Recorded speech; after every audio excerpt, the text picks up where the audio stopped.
뉴스 시작합니다. 김윤수입니다. 내일 광복절 특별 사면 명단이 확정됩니다. 휴가를 마치고 복귀한 이재명 대통령이 원포인트 임시 국무회의를 열고 결론을 짓는 겁니다. 정치권 인사들에 대한 부정적 여론이 특히 만만치 않은 상황에서 대통령의 결단에 관심이 쏠리고 있습니다. 조국 전 대표와 윤미향 전 의원, 현재로선 최종 사면 대상에 포함되는 것으로 가닥이 잡혀지고 있습니다. 이번 주 사면에 따른 야권의 반발과 여권 지형 변화 같은 정치적 후폭풍이 예고돼 있습니다. 오늘의 첫 소식 문예빈 기자가 보도합니다. 이재명 대통령이 내일 광복절 특별 사면 명단을 확정합니다. 당초 모레로 예정됐던 일정이 하루 앞당겨진 겁니다. 강유정 대통령실 대변인은 내일 오후 임시 국무회의를 개최한다면서 특별 사면과 특별 감형, 특별 복권, 특별 감면 조치 등에 관한 건을 심의 의결할 예정이라고 밝혔습니다. 앞서 법무부 사면심사위를 통과한 조국 전 조국혁신당 대표 부부와 최강욱, 윤미향 전 의원 등 정치권 인사들이 최종 명단에 들어갈지 관심이 모아집니다. 대통령실 관계자는 사면 대상자로 거론되는 정치권 인사들에 대한 여론의 우려를 잘 알고 있다면서 이 대통령이 마지막까지 여러 의견을 들은 뒤 결정할 것이라고 했습니다. 다만 현재로선 이 대통령이 사면심사위를 통과한 사면 명단을 그대로 수용할 거란 기류에 큰 변화가 없는 것으로 전해졌습니다. 한 여권 관계자는 조 전 대표와 윤 전 의원에 대한 비판의 목소리가 갈수록 커지는 만큼 아예 사면 시점을 앞당겨서 논란을 조기에 차단하려는 것으로 보인다고 말했습니다. 국민의힘은 사면은 마음의 빚이나 정치적 배려로 하는 게 아니라며 비판을 이어갔습니다. 그러면서 조 전 대표와 윤 전 의원을 사면하는 게 떳떳하다면 국무회의를 생중계하라고 압박했습니다. 국무회의에서 누가 무슨 이유로 두 사람에 대한 사면에 찬성했는지, 이 대통령은 어떤 생각을 갖고 있는지 알 권리가 있습니다. 광복절 특사 최종 명단은 국무회의를 마친 뒤 정성호 법무부 장관이 발표할 것으로 보입니다. 채널A 뉴스 문예빈입니다. 오늘 중요한 고위 당정 협의회가 있었습니다. 정부의 세제 개편안, 양도소득세 부과 기준이 되는 대주주 요건을 논의했습니다. 당에서는 우려를 전달한 걸로 전해지는데 어떻게 결론이 났는지 국회 취재기자 연결해 보겠습니다. 자, 최재형 기자, 대주주 요건 기준 10억 원이냐 50억 원이냐 그 결론이 났습니까? 네, 아직 결론이 나지 않았습니다. 오후 4시부터 시작된 고위당정협의회가 약 1시간 전쯤 끝이 났습니다. 가장 관심을 모은 건 대주주 기준 요건이죠. 오늘 결정하지 않고 숙고하기로 했습니다. 당이 우려를 전하면서요, 대통령실이 조금 더 시간을 가지고 고민하겠다, 한 발 물러선 셈입니다. 오늘 협의회에서는 주식 양도세와 관련한 논의가 있었습니다. 당정 간 긴밀하게 논의하고 조율하였으며 향후 추이를 조금 더 지켜보며 숙고하기로 하였습니다. 네, 정청래 민주당 대표 등 새 지도부 취임 후 국무총리, 비서실장이 다 모인 첫 고위당정 협의회였습니다. 박수영 민주당 수석 대변인은요, 양도세 대주주 기준과 관련해 그동안 당이 모아온 의견들을 정부에 전했다고 밝혔습니다. 정부는 앞서 양도소득세 부과 기준이 되는 대주주 자격을 현행 50억 원에서 10억 원으로 개편한다는 안을 발표했었습니다. 당이 전달했다는 의견에는 정부의 발표에 우려가 포함된 것으로 전해집니다. 박 대변인은요, 양도세 문제에 대해 당정 간 긴밀하게 논의하고 조율해서 향후 추이를 더 지켜보자고 결론 내렸다고 발표했습니다. 정부가 기존 안을 밀어붙이지 않고 일단 당의 우려가 전달된 만큼 향후 투자자 여론과 주식시장 추이 전반을 시간을 두고 검토하겠다는 뜻으로 풀이됩니다. 지금까지 국회에서 전해드렸습니다. 네, 아는 기자, 대통령실 출입하고 있는 정치부 이상원 기자 나왔습니다. 자, 이 기자, 대통령이 내일 국무회의를 연다고 했습니다. 광복절 특별 사면 결정을 하는 겁니까? 내일 열고까지 예고까지 했으니까요. 결정했다. 즉 대통령이 마음을 먹었다고 봐야 될 것 같습니다. 길게 끌어봐야 좋을 게 없다고 본 것이죠. 그렇군요. 지금 보면은 결론이 어떻게 나는 겁니까? 뭐 조국 전 대표와 윤미향 전 의원 모두 다 사면 대상자에 들어가게 되는 겁니까? 어떻게 되는 거죠? 네, 사실 내일 발표를 앞두고 모두가 함구하고 있는데요. 주변 측근들의 기류는 두 사람 모두 사면 대상에 포함돼 있는 쪽에 힘이 실립니다. 한 측근은 이재명 정부의 내각 인사 때 물소대 전략을 언급하더라고요. 물소대 전략이라는 게 뭐죠? 네, 지난 내각 때 보면 발표도 임명도 모두 한 번에 몰아서 하는 전략을 썼었죠. 한 명 한 명 주목받게 하지 않고 매를 맞더라도 한 방에 맞겠다는 전략입니다. 그렇군요. 지금 같은 경우에는 국민의힘도 이 두 사람을 사면을 할 걸로 보고 내일 국무회의를 생중계하라 이렇게 지금 요구하고 있는 거죠. 네, 맞습니다. 그만큼 사면의 폭발력이 클 걸로 보는 건데요. 국민의힘은 내일 국무회의가 확정되긴 전인 오늘 오전부터 대통령을 향해 국무회의 생중계를 요구했습니다.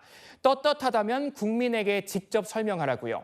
하지만 내일 국무회의는 전체 비공개로 열립니다. 보통 모두 발언은 공개하는 게 관례지만 사면만 다루는 원포인트인 만큼 굳이 필요 없다는 게 대통령실 측 이야기인데요.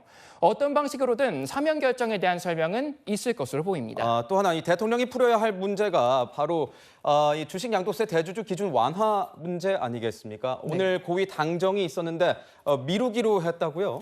네, 이 문제 역시 결국 시행령으로 결정되는 만큼 대통령이 결단해야 할 문제입니다. 한 가지 다른 변수는 정부와 여당의 생각이 다소 다르다는 건데요. 이재명 정부 출범 후 정부와 여당이 정책 갈등을 빚는 사실상 첫 사례입니다. 오늘 고위당정 회의가 있었는데 발표 내용은 두 가지입니다. 당에선 10억 원으로 기준을 낮추는 데 우려를 전달했고 그래서 숙고하기로 했다고요. 빠르게 결단을 한 사면과 달리 이거는 미루기로 한 거군요.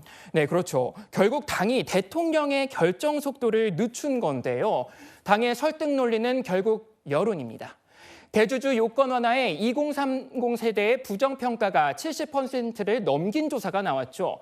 2030 지지층이 떨어져 나가는 걸 감수하고서 굳이 꼭 해야겠냐는 게 당 쪽 기류입니다. 그러면 이 50억 원 기준으로 돌아가게 되는 겁니까? 네, 앞서 말씀드린 대로 결국 결정은 대통령의 몫인데요. 대통령실 입장에선 증세 기조를 이어가야 하는데 여기서 다시 50억 원으로 되돌리면 차질이 생긴다는 우려가 큽니다. 대통령과 가까운 한 여권 핵심 관계자는 이번에 무너지면 줄줄이 무너진다며 50억 원으로 돌리기는 힘들다고 하던데요. 세수 확보냐 2030 여론이냐 이 결정은 조금 시간이 걸릴 것 같습니다. 네, 잘 들었습니다. 지금까지 아는 기자였습니다. 오늘 새벽 대구의 한 아파트에서 방화로 의심되는 화재가 발생했습니다. 10대 자녀 2명과 이들의 어머니까지 일가족 3명이 숨졌습니다. 경찰은 당시 집을 비운 가장을 상대로 정확한 화재 원인을 조사하고 있습니다. 배유미 기자입니다. 아파트 앞 도로가 신고를 받고 출동한 소방차로 빼곡합니다.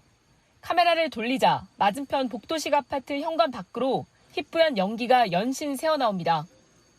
잠시 후 소방관들이 불이 난 집 안으로 들어갑니다. 이 문 열어보고 저보고 창문에 이제 나물 내려다가 이리 보니까 그래서 막 새카만 올라오는 거예요. 대구 동구에 있는 아파트 11층에서 불이 난 건 오늘 새벽 3시 반쯤. 소방대원들이 도착한 지 10분 만에 불은 꺼졌지만 이 집에 살던 10대 남매가 집 안에서 숨진 채 발견됐습니다. 숨진 남매는 함께 방 안에서 발견됐고 별도의 외상은 발견되지 않은 것으로 알려졌습니다. 반면 남매의 어머니인 40대 여성은 아파트 화단에서 발견돼 병원으로 옮겨졌지만 숨졌습니다. 경찰은 이 여성이 집에서 추락한 것으로 추정하고 있습니다. 사고 당시 남매의 아버지는 근무 중이었고 현장에 없었습니다. 경찰은 방화 가능성에 무게를 두고 사고 경위를 조사하고 있습니다. 집안 거실과 주방, 그리고 방 2곳 등 총 4곳에서 발화한 흔적을 발견했기 때문입니다. 실제 발화 지점 주변에서는 초와 성냥이 함께 발견됐습니다. 집 내부는 일부 그을은 흔적은 있지만 불이 크진 않았다는 게 출동대원의 설명입니다. 도착했을 때 불은 연기는 조금만 보인다고 했습니다. 뭉개봤는데 1분도 안 걸렸습니다. 경찰은 숨진 피해자들의 시신을 부검해 정확한 사망 원인도 확인할 계획입니다. 채널A 뉴스 배유미입니다. 부산에선 시내버스가 횡단보도로 돌진해서 보행자 2명이 숨졌습니다. 경찰은 사고 당시 브레이크가 말을 듣지 않았다는 버스 운전기사의 진술을 토대로 사고 경위를 조사하고 있습니다. 조현진 기자가 보도합니다. 앞유리가 깨진 시내버스 앞에 오토바이 한 대가 쓰러져 있습니다. 오늘 오후 1시쯤 부산 시내버스가 보행자 2명을 치고 연달아 오토바이까지 들이받는 사고가 났습니다. 이 사고로 보행자 2명이 숨졌고 오토바이 운전자와 동승자 등 2명이 다쳐 병원으로 옮겨졌습니다. 어제 오토바이라는 더 치더라고요. 큰 소리가 나가지고 엄청 큰 소리가 났어요. 매장에서 이제 좀 놀래가지고 밖에 나가서 봤는데 사고가 좀 나더라고요. 버스 기사는 차량 이상을 주장했습니다. 브레이크 고장으로 멈추려고 했는데 멈춘 거죠. 운전자 진술을 토대로 고장 여부를 저희들이 수사를 해야죠. 새빨간 불길과 함께 뼈대만 남은 공장 건물 위로 검은 연기가 솟구칩니다. 돗자리 공장에서 불이 난 건 오늘 오전 7시 40분쯤. 소방당국은 한때 주변 소방 인력과 장비를 동원하는 대응 1단계를 발령했습니다. 인명피해는 없었지만 불이 번지면서 공장 건물 9개 동이 불에 탔습니다. 승용차 한 대가 형체를 알아볼 수 없을 정도로 산산조각 났습니다. 고속도로 요금소 전광판에는 사고 처리 중이라는 안내 문구가 여전히 선명합니다. 오늘 새벽 2시쯤 경기 평택 시흥 고속도로에서 승용차 한 대가 요금소 앞 시설물을 들이받는 사고가 났습니다. 이 사고로 차량에 불이 나 운전자가 숨졌습니다. 소방에서 이제 불구경 차량 단차하지 못하도록 하고 그 정도 치하고 조사해봐 나오는 겁니다. 경찰은 CCTV 등을 토대로 정확한 사고 원인을 조사 중입니다. 채널A 뉴스 조현진입니다. 요즘 들어서 이런 범죄가 부쩍 늘어난 느낌입니다. 서울 올림픽 체조 경기장에 폭발물이 설치됐다는 신고가 접수됐습니다. 수색 결과 폭발물은 없었지만 아이돌 그룹 콘서트를 보기 위해서 이 현장을 찾았던 관객들이 긴급 대피했습니다. 사회적 불안을 야기시키는 테러 예고글이 마치 유행처럼 번지고 있는 것 같아서 우려가 큽니다. 김민환 기자의 보도입니다. 공연장 앞에 출동한 경찰관들이 모여 있습니다. 공연을 보러 온 관객들은 원래 입장 시간을 넘겼지만 줄을 서서 계속 기다리고 있습니다.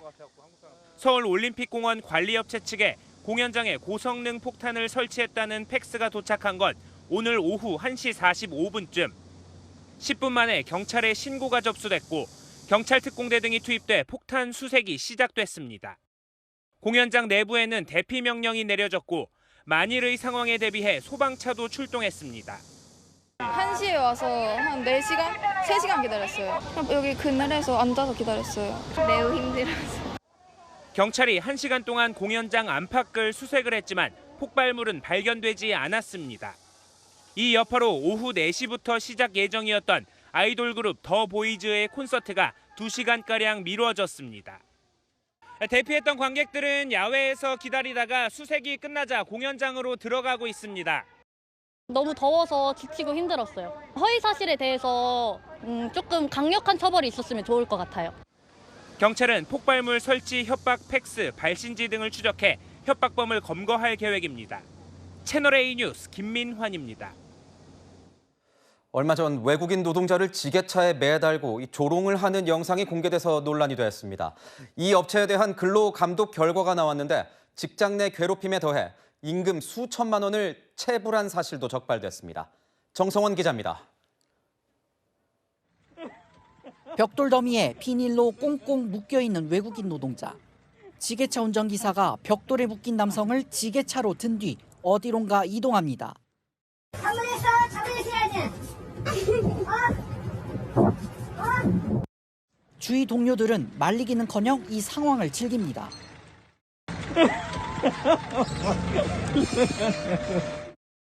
이 벽돌 제조업체에 대한 근로감독을 벌인 고용노동부는 지게차를 운전한 현장 관리인의 폭행과 직장 내 괴롭힘 혐의가 인정된다고 판단했습니다. 과태료 300만 원 부과와 함께 형사 입건해 검찰에 송치할 예정입니다. 처벌 불원이랑 상관없이 법적 규정에 따라서 절차가 진행되는 거라서 이 업체가 외국인 노동자 8명 등 근로자 21명의 임금 2,900만 원을 체불한 사실도 확인됐습니다. 지게차에 묶인 외국인 노동자 역시 임금 체불 피해자였습니다. 이 밖에 주 52시간제를 지키지 않고 계약서에 근로조건을 명시하지 않는 등 근로기준법 위반 사항 12건이 적발됐습니다. 고용노동부는 이 업체 대표에 대해서도 14일 안에 문제가 된 부분을 시정하지 않을 경우 과태료를 부과하거나 형사 입건해 검찰에 넘길 예정입니다. 또 업체가 3년간 외국인 노동자를 고용할 수 없도록 제한했습니다. 채널A 뉴스 정성원입니다. 술을 먹어서 그런 거지 평소엔 괜찮아요. 처벌은 원하지 않습니다. 그동안 교제폭력 신고를 접수하고도 경찰이 피해자를 보호하기 힘들었던 건 바로 이런 연인 관계라는 이유로 제대로 개입하기가 어려웠기 때문입니다. 그런데 이젠 교제폭력 피해자가 처벌을 원치 않아도 경찰이 직권으로 개입해서 사건을 처리하기로 했습니다. 보도에 이서영 기자입니다. 주차장을 빠져나가는 차량을 시민들이 막아섭니다. 소화기로 차량을 내려치고 운전자가 내려 달아나려 하자 소화액을 뿌려 방해합니다. 시민들에게 붙잡힌 운전자는 여성을 흉기로 찌른 30대 남성. 지난달 초 여성이 그만 만나자고 하자 폭행을 가했다가 피해자가 처벌을 원치 않아 당시엔 경고만 받았는데 불과 몇 주 만에 살해를 시도한 겁니다. 경찰은 피해자가 처벌을 원치 않아도 연인을 폭행 협박한 가해자는 스토킹 혐의자로 적극 입건할 방침입니다.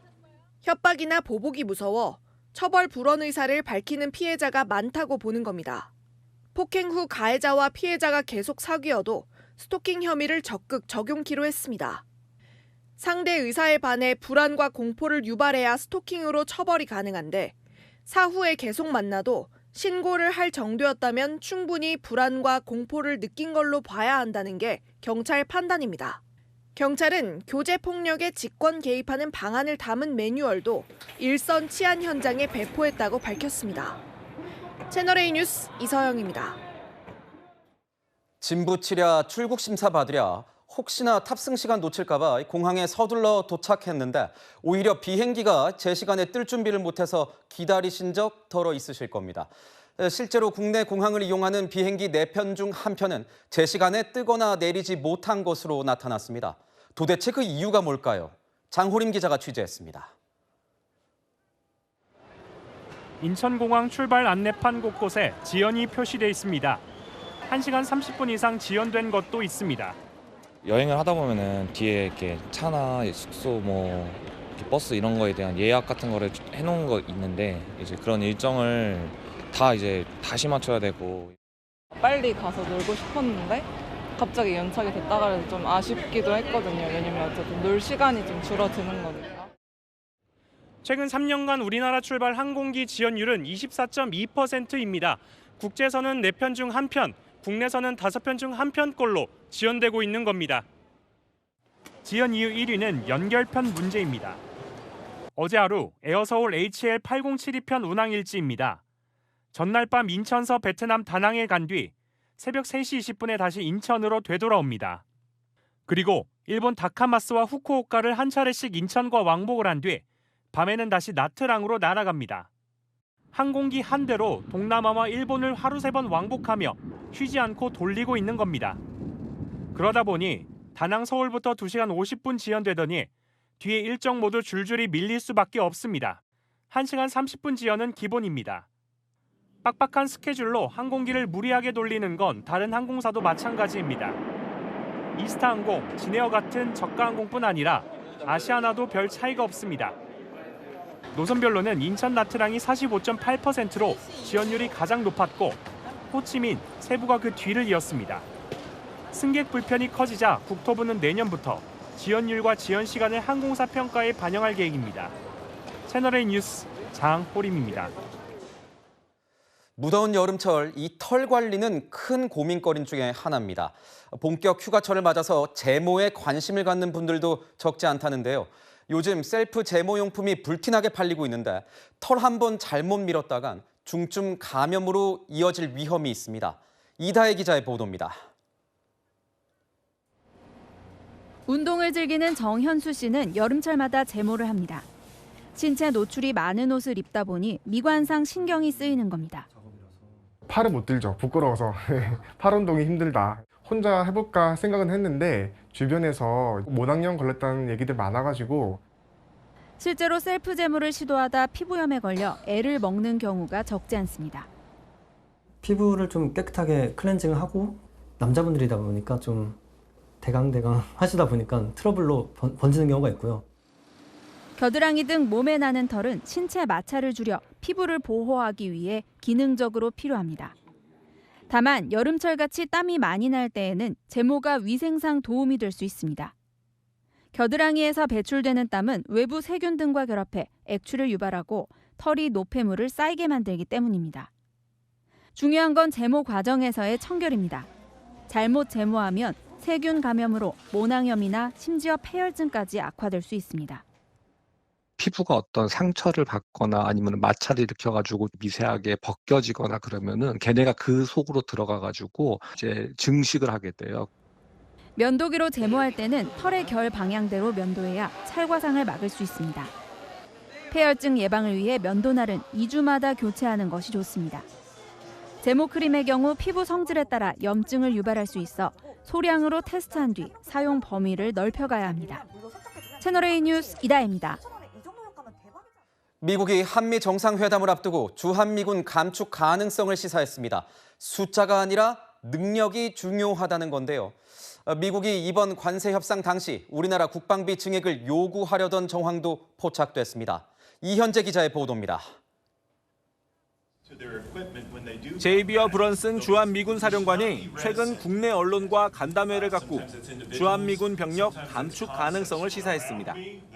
I think that there needs to be changes within USFK. I think about is not about numbers at all. I think about capabilities. 5세대 전투기 등 최신 무기와 특수 전투부대 등을 배치해 전력의 질을 높이면 현재 28,500명인 주한미군이 감축돼도 문제가 되지 않는다는 겁니다. 그러면서 한국과 미국이 처한 상황은 75년 전과 다르다며 대한민국에 요구되는 것은 북한 상대뿐 아니라 다른 일도 할 수 있게 유연성을 발휘하는 동맹의 현대화라고 말했습니다. 중국 견제나 대만 방어를 위해 주한미군이 재배치돼야 한다는 뜻으로 해석됩니다. To say that they are moored in place is not militarily expedient. We can do one thing and another thing, then we ought to be considered okay. 이 같은 발언에 대해 일각에서는 25일쯤 열리는 한미 정상회담에서 병력 감축과 역할 재조정이 포함될 가능성이 크다고 보고 있습니다. 이런 가운데 미국이 한미 관세 협상 당시 이와 유사한 내용을 요구하려 했다는 보도도 나왔습니다. 미국 일간지 워싱턴 포스트가 입수한 미국 정부 내부 문서에 따르면 미국은 한국의 국방비 지출을 현재보다 약 50% 높은 3.8%로 늘리고 주한미군 분담금 인상도 요구하려 했습니다. 또 주한미군 재배치를 지지하는 정치 성명 발표도 요구하려 한 것으로 알려졌습니다. 다만 이는 초안 내용으로 우리 정부는 관세 협상 과정에서 방위비 문제 등 안보 현안이 논의되지 않았다고 밝힌 바 있습니다. 채널A 뉴스 이현지입니다. 최근 중국에선 관광객 유치를 위해 출렁다리 같은 시설물들이 우후죽순 들어서고 있습니다. 긴장감을 즐기는 명소들을 만들어내는 건데 너무 허술하게 짓다 보니까 안전사고가 반복되고 있습니다. 이번엔 유리로 만든 다리 사이로 아이가 빠지는 일도 발생했습니다. 베이징에서 이윤상 특파원이 전합니다. 험난한 산기슭에 다리 하나가 놓여 있습니다. 그런데 다리 발판 사이로 어린아이가 빠진 채 아슬아슬 매달려 있습니다. 보호자로 추정되는 사람들은 아이 몸에 연결된 안전 로프만 가까스로 붙잡고 있습니다. 현지 시각 7일 중국 중부 후난성 관광지에 출렁다리를 건너던 아이가 징검다리 형태의 발판 사이로 빠졌다가 구조된 겁니다. 흔들리는 다리 위 발판 간격은 20cm에 불과하고 재질도 유리로 제작돼 애초 설계 단계부터 안전에 대한 고려가 부족했다는 지적이 나오고 있습니다. 관광지 측은 문제없다는 입장입니다. 관광지 출렁다리 관련 사고는 최근 5년 사이 중국 곳곳에서 잇따르고 있습니다. 중국 후베이성에선 발판 사이로 빠진 10대 어린이가 구조 과정에서 옷이 벗겨지면서 떨어져 부상을 당했고, 다리 위에서 정신을 잃은 남성이 안전 로프에 매달려 있다가 추락해 숨지는 사고도 있었습니다. 지난 6일 중국 서북부 신장 위구르 지역에선 아예 다리가 무너지면서 5명이 숨지는 대형 참사도 발생했습니다. 중국 주요 관광지에선 다리 흔들기 등 위험 행위를 금지한다는 내용을 뒤늦게 공지하고 나섰습니다. 베이징에서 채널A 뉴스 이윤상입니다. 이번에도 중국 소식입니다. 트럭 한 대가 도로변 가게를 덮치면서 사상자가 발생했습니다. 그런데 주변에 있던 사람들이 도와줄 생각은 않고 사진 찍는 데만 몰두해서 비난이 쏟아지고 있습니다. 인도에선 달리는 버스에 나무가 쓰러지면서 5명이 숨지는 사고가 발생했습니다. 정다은 기자입니다.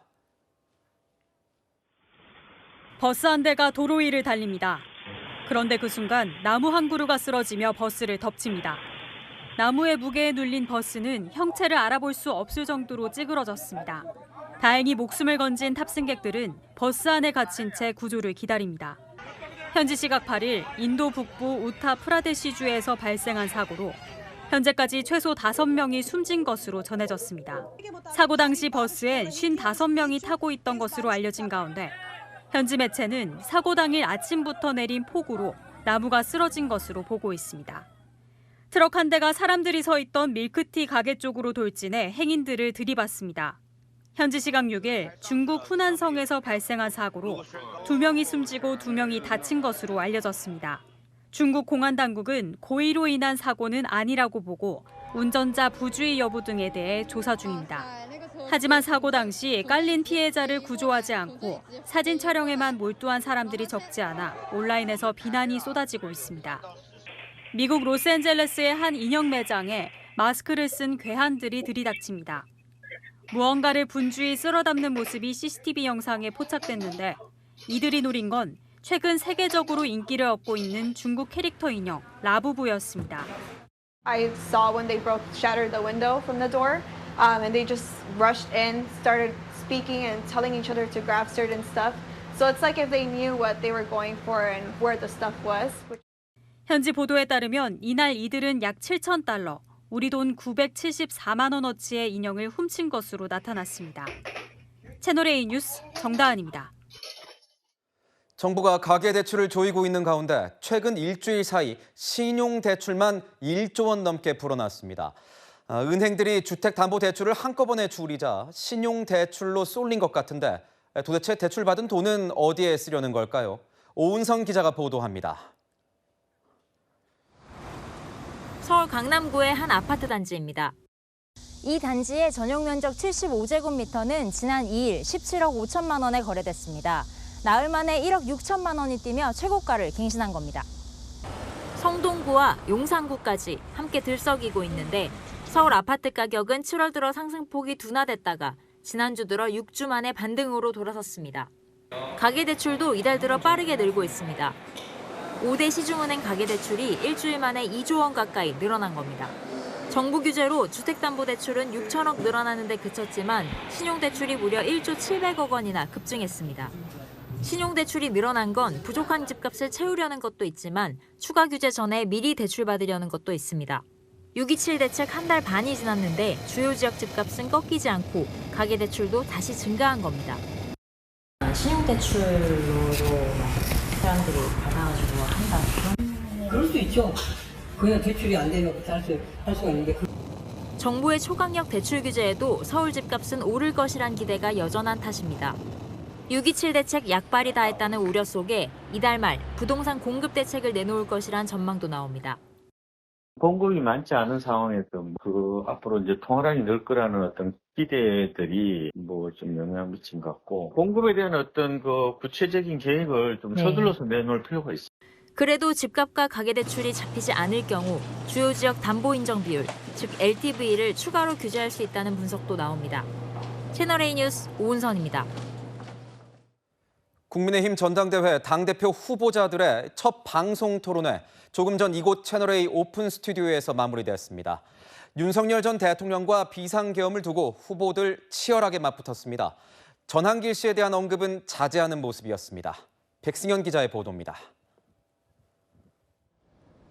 국민의힘 당대표 후보들은 토론회 시작부터 윤석열 전 대통령의 비상계엄을 두고 맞붙었습니다. 마치 계엄에는 아무런 죄가 없다는 취지의 발언을 하셨습니다. 동의하십니까?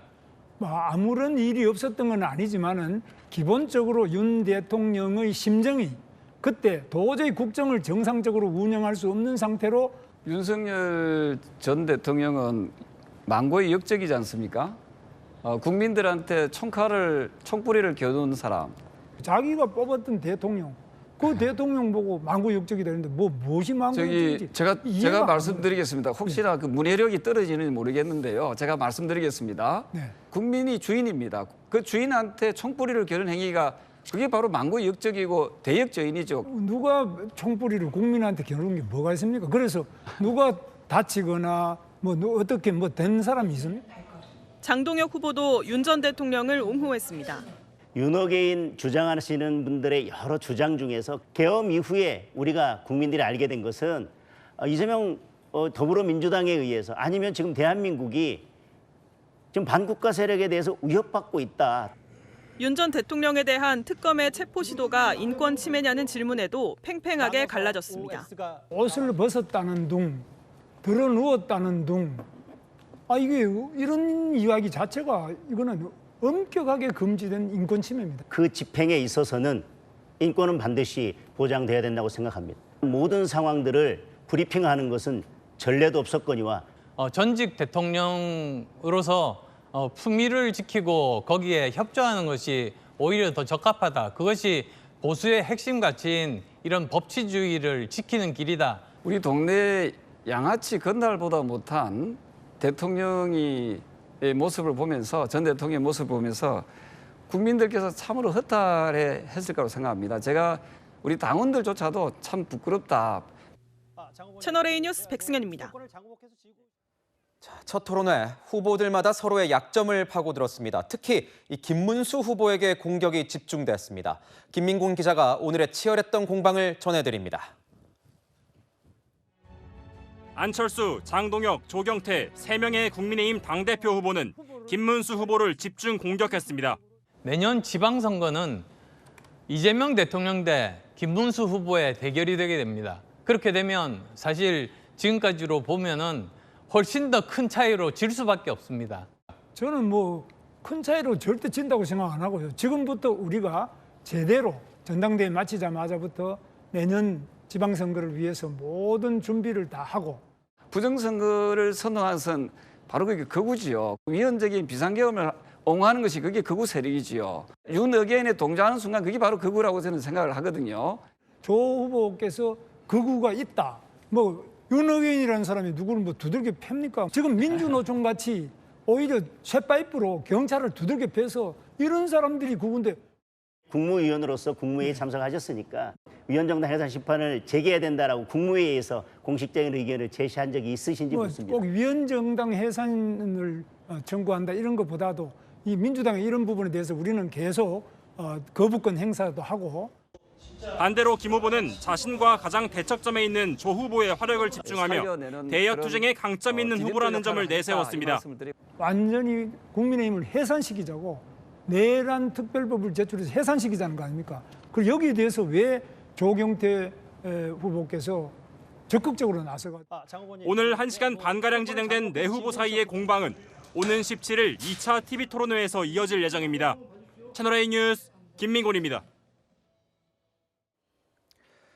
김건희 여사에 대한 구속영장 심사가 이틀 앞으로 다가왔습니다. 취재 결과 특검팀은 영장 청구서에 김 여사가 명태균 씨에게 직접 여론조사를 하도록 지시했다는 내용을 담은 걸로 파악됐습니다. 이기상 기자의 단독 보도입니다. 특검은 김건희 여사에 대한 구속영장을 청구하면서 정치자금법 위반 혐의를 적용했습니다. 명태균 씨에게 여론조사를 공짜로 제공받은 걸 불법 기부로 판단한 겁니다. 특검은 총 58회에 걸쳐 무상 제공받은 여론조사의 대가가 2억 7,440만 원이라고 영장 청구서에 명시했습니다. 구속영장 청구서에는 김 여사가 직접 여론조사를 지시했다는 내용도 포함된 것으로 파악됐습니다. 단순히 여론조사 결과를 받아보는 것을 넘어 직접 지시를 하는 등 더 깊이 관여했다고 의심하는 겁니다. 김 여사가 대통령 후보자나 대통령 당선인의 지위를 남용해 직접 여론조사를 지시하고 공천에 개입해 죄질이 극히 불량하다며 구속 필요성을 강조하기도 했습니다. 특검은 김영선 전 의원 공천은 이런 지시를 이행한 대가라고 보고 있습니다. 오늘 여사님 전화 왔는데 내 고마움다며 김영선 그렇게 하지 말라고 내가 고맙다고. 네네. 야, 자기 선물이래. 하지만 명 씨가 특검에서 여론조사를 지시받은 바 없다고 진술했고 김 여사 측도 지시한 적 없다는 입장이어서 결국 모레 구속심사에서 지시 여부를 둘러싼 특검과 김 여사 측 공방이 치열할 전망입니다. 채널A 뉴스 이기상입니다. 주식 차명거래 의혹을 받는 이춘석 의원에 대해 경찰이 통신영장을 신청한 걸로 파악됐습니다. 보좌관 휴대전화 증권계좌로 주식 거래를 한 걸로 의심되는 상황에서 이 기지국 위치 정보 파악을 하려는 겁니다. 이를 비교해서 이 전화기의 실제 사용자가 이 의원인지 보좌관인지 가려내겠다는 겁니다. 백승우 기자입니다. 보좌관의 휴대전화와 증권계좌로 주식을 차명거래했다는 의혹을 받는 이춘석 무소속 의원. 경찰이 이 의원과 이 의원 보좌관 차모 씨에 대한 통신 압수수색 영장을 신청한 걸로 파악됐습니다. 주식 거래에 쓰인 차 보좌관 명의 휴대전화의 기지국 위치 정보 파악이 주 목적입니다. 앞서 차명거래 의혹이 불거지자 차 보좌관은 의원님이 헷갈려 전화기를 잘못 들고 간 것이라고 해명했습니다. 이 의원도 차명거래가 아니라고 강하게 부인했습니다. 보좌관인데 예, 맞습니다. 차명거래는 아니라는 거죠? 경찰은 이 해명의 진위를 밝히는 게 수사의 핵심이라고 보고 있습니다. 만약 이 의원이 쓴 차 보좌관 명의 휴대전화기의 위치 정보와 이동 경로가 차 씨가 개인적으로 사용한 다른 휴대전화기의 위치 정보와 일치하면 실사용자가 보좌관이 맞지만 일치하지 않는다면 사실상 이 의원이 실사용자의 가능성이 높다고 의심하고 있습니다. 경찰 관계자는 보좌관이라 해도 의원과 24시간 내내 붙어 있을 수는 없을 것이라며 휴대전화 위치 정보와 차명거래 여부를 1차적으로 파악할 수 있을 것이라고 밝혔습니다. 주말 동안 시민단체 등 고발인 조사를 마친 경찰은 이 의원 등에 대한 소환 여부와 일정도 검토에 나설 방침입니다. 채널A 뉴스 백수입니다. 정치부 구자준 기자와 열왕야랑 시작하겠습니다. 첫 번째 주제 보겠습니다. 유승준도 사면? 이거 무슨 말인가요? 가수 유승준 씨 팬들이 낸 성명서 내용입니다. 조국 전 대표와 윤미향 전 의원이 광복절 특사 대상에 포함됐다는 소식이 알려지니까 유 씨의 입국 제한도 재검토해달라는 겁니다. 유승준 씨는 병역 기피 논란으로 23년째 입국 금지 상태죠. 한국을 만약에 갈 수 있게 되지 만날 수 있는 기회가 주어진다면 얼마나 의미가 있겠어요. 그러니까 유승준 씨 팬들 같은 경우에는 왜 정치인만 사면을 하냐 뭐 이렇게 주장을 하는 건가요? 그렇습니다. 관용과 포용의 정신이 정치인들뿐 아니라 모든 국민들에게 공정하게 적용돼야 되는 거 아니냐고요. 그러면서 조국 전 대표와 윤미향 전 의원을 콕 집은 건데요. 유 씨도 지난 세월 동안 사회적 책임을 충분히 짊어지지 않았느냐, 형평성 원칙에 어긋난다는 겁니다. 내일 사면 발표된다고 하는데 정치인들이 대거 포함되면 이 논란이 더 거세질 것 같습니다. 네, 논란 계속될 것 같은데요. 두 번째 주제 보겠습니다. 두 번째도 사면 이야기인 것 같은데 문재인 전 대통령이 조국 전 대표의 사면 말고 뭐 또 추천한 게 있나 보죠? 책입니다. 우상호 정무수석에게 조국 전 대표의 사면을 요청했던 문재인 전 대통령, 이번엔 조 전 대표가 쓴 새 책을 홍보했습니다. 조국 대표가 독거방에 갇혀 있는 그 이제 어려운 상황 속에서 나온 하나의 이제 책이기 때문에 상황은 너무 안타깝지만 조국 대표가 그렇게 그 시간을 활용하고 있다는 게 참 고맙게 생각이 돼요. 많이들 보시기 바랍니다. 이렇게 보면 문 전 대통령 같은 경우에는 이 조 전 대표에게 참 진심인 것 같습니다. 네, 문 전 대통령은 이전부터 조 전 대표에게 마음의 빚이 있다고 했죠. 조국 전 장관이 지금까지 겪었던 고초, 그것만으로도 저는 아주 크게 마음의 빚을 졌다고 생각합니다. 이제는 조국 장관은 좀 놓아주고. 이번에 출간되는 조 전 대표의 책은 옥중에서 쓴 편지를 엮은 거라고 하는데요. 유인태 전 국회 사무총장은 사면을 요청한 문 전 대통령을 두고 참 염치 없다고 비판했죠. 이번 조 전 대표의 책을 두고 우리의 공부가 됐으면 좋겠다는 문 전 대통령을 어떻게 바라봐야 할까요? 주제 하나 더 보겠습니다. 국민의힘 당대표 후보들인데 뭐가 그렇게 치열했나요? 응원전입니다. 오늘 채널A에서 국민의힘 당대표 후보자들의 첫 번째 TV 토론회가 있었죠. 토론회 시작 전부터 광화문 일대가 지지자들의 응원전으로 달아올랐습니다.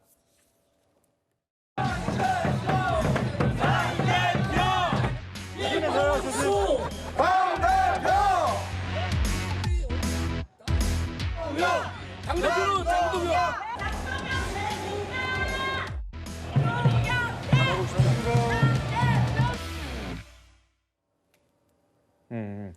보니까 열기가 정말 대단했던 것 같아요. 네, 후보들 역시 사전 기싸움 치열했는데요. 유독 한 사람에게 견제가 집중됐습니다. 김문수 후보가 아무래도 강력한 경쟁 상대가 질문은 김문수 후보에게 가장 많이 할 것 같습니다. 김문수 후보가 세 분의 후보가 다 훌륭하신데 모두 손잡고 하나가 되어서 앞으로 전당대회까지 12일 정도 남았죠. 정책과 비전을 놓고도 치열하게 맞붙어주기 바랍니다. 네, 잘 들었습니다. 지금까지 여랑야랑이었습니다. 요즘 날씨 폭염과 폭우를 널띨니다. 오늘은 중부지방은 무더위, 남부는 폭우로 지역별 다른 날씨를 보였는데요. 이번 주는 정체전선 비구름이 한반도를 오르내리겠습니다. 모레까지 남부와 제주에 비가 이어지고요. 수요일엔 전국으로 확대돼 중부는 목요일까지 내릴 전망입니다. 내일부터 모레 제주와 남해안에 최대 80mm, 남부 내륙에 60mm가 예상되고요. 중부엔 5에서 40mm의 소나기가 지나겠습니다. 남쪽엔 돌풍도 불어서 너울이 밀려들겠고 해상에 3.5m의 물결이 일겠습니다. 요 며칠 밤 공기가 시원했지만 다시 열대야가 발생하겠고요. 낮 기온은 평년과 비슷하거나 조금 높겠습니다. 내일 서울의 기온 24도에서 시작, 한낮에 31도, 대구 29도로 큰 더위 없겠습니다. 날씨였습니다. 뉴스의 마칩니다. 시청해주신 여러분 고맙습니다.